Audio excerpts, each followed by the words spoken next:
Assalamualaikum warahmatullahi wabarakatuh. Hari ini nama saya Adham Haslizal bin Muhammad Rizwan. Nombor bilik saya 058141.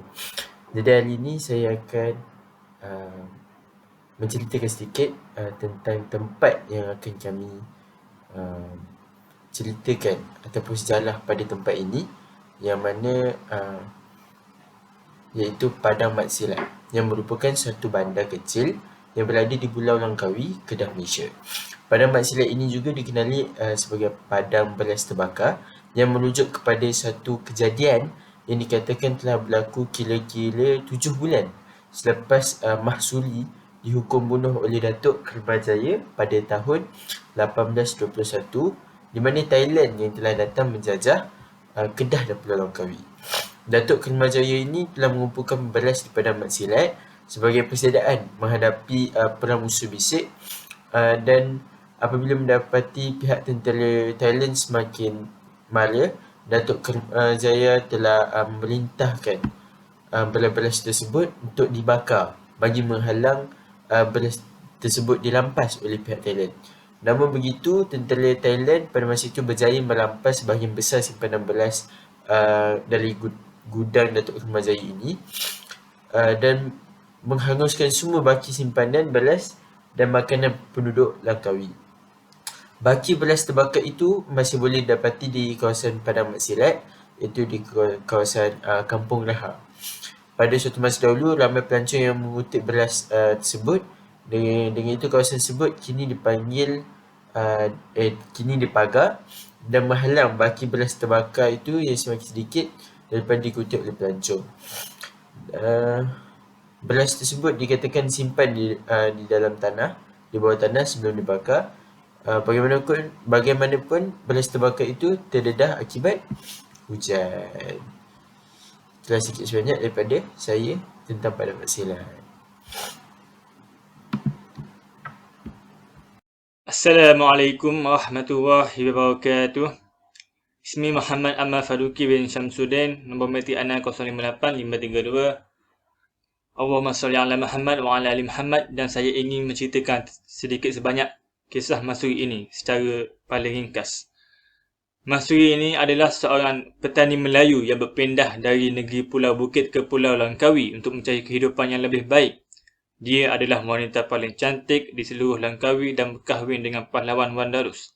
Seperti yang dikehendakinya, suaminya terpaksa berperan bagi pihak Kedah menentang Thailand, meninggalkan Mahsuri untuk menguruskan dirinya sendiri. Pada masa inilah Mahsuri berkawan dengan seorang pengembara muda yang bernama Draman. Isteri ketua kampung Wan Mahara cemburu dengan kecantikan Mahsuri ini. Ia menyebarkan khabar angin bahawa Mahsuri tidak setia dan menjalin hubungan sulit dengan Draman semasa ketiadaan Wandarus.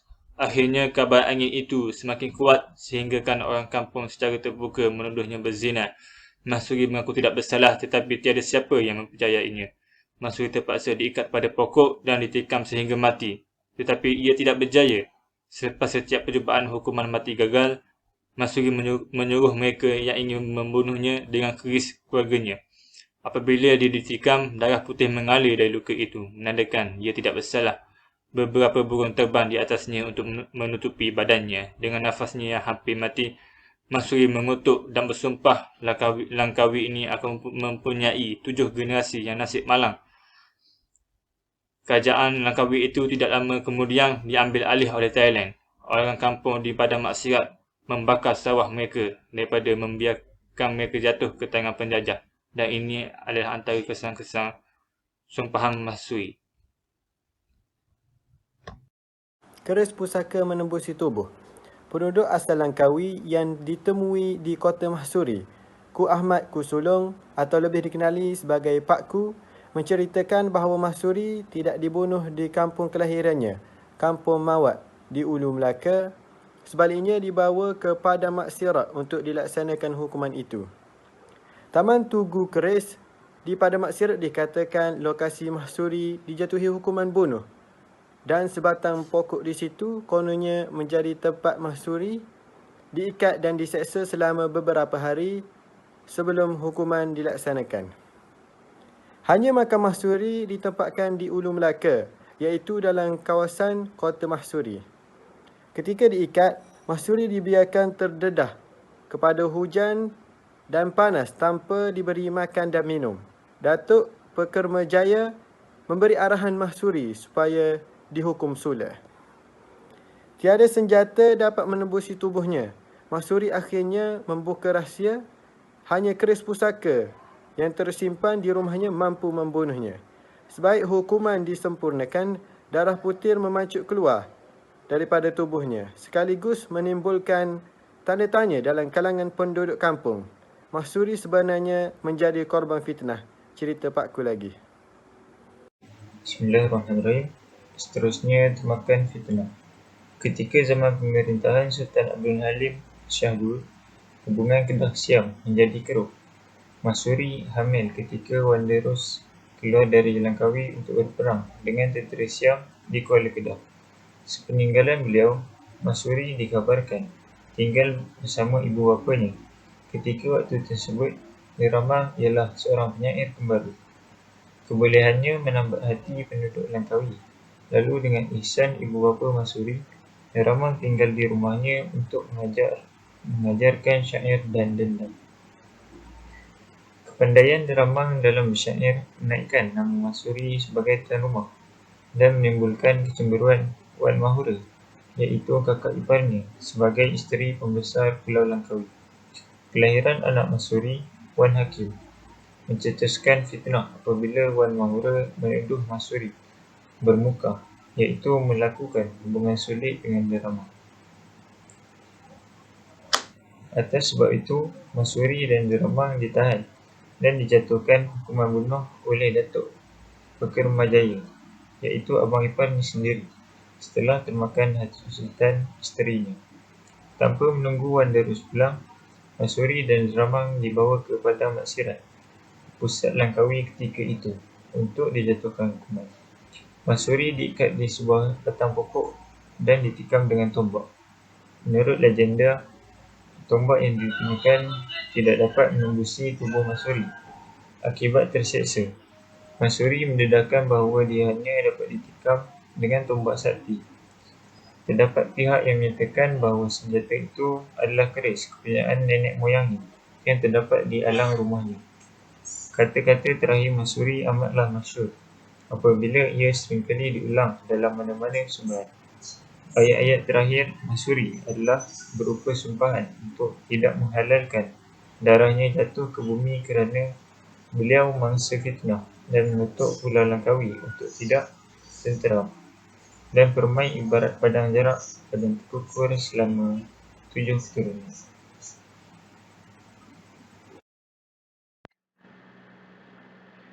Assalamualaikum warahmatullahi wabarakatuh. Nama saya Nabil bin Amir, nombor matriks 058114. InsyaAllah hari ini saya ingin berkongsi kepada anda semua sedikit maklumat mengenai satu tempat yang menjadi tumpuan kepada pelancong-pelancong asing dari luar negara, iaitu mengenai Padang Maksirat. Padang Maksirat ini merupakan sebuah bandar kecil di Pulau Langkawi, Kedah. Padang Maksirat ini juga dikenali sebagai Padang Beras Terbakar. Ianya merujuk kepada satu tempat kejadian yang dikatakan berlaku kira-kira 7 bulan selepas Mahsuri dihukum bunuh oleh Datuk Kermajaya. Pada 1821, semasa Thailand telah datang menjajah Kedah dan Pulau Langkawi. Terdapat pelbagai sejarah yang telah berlaku serta yang kita boleh pelajari mengenai Padang Maksirat ini. Salah satunya mengenai Telaga Mahsuri. Dikatakan Telaga Mahsuri ini kaya dengan pelbagai khasiatnya yang tersendiri.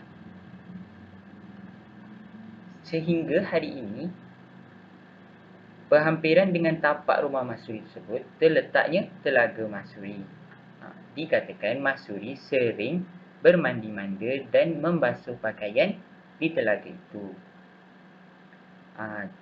Contoh-contoh khasiat daripada Telaga Mahsuri ini, ia dikatakan bahawa jika kita membasuh muka dengan air dari Telaga Masuri ini, ia mampu menjadikan orang itu awet muda sebagaimana Masuri yang jelita itu.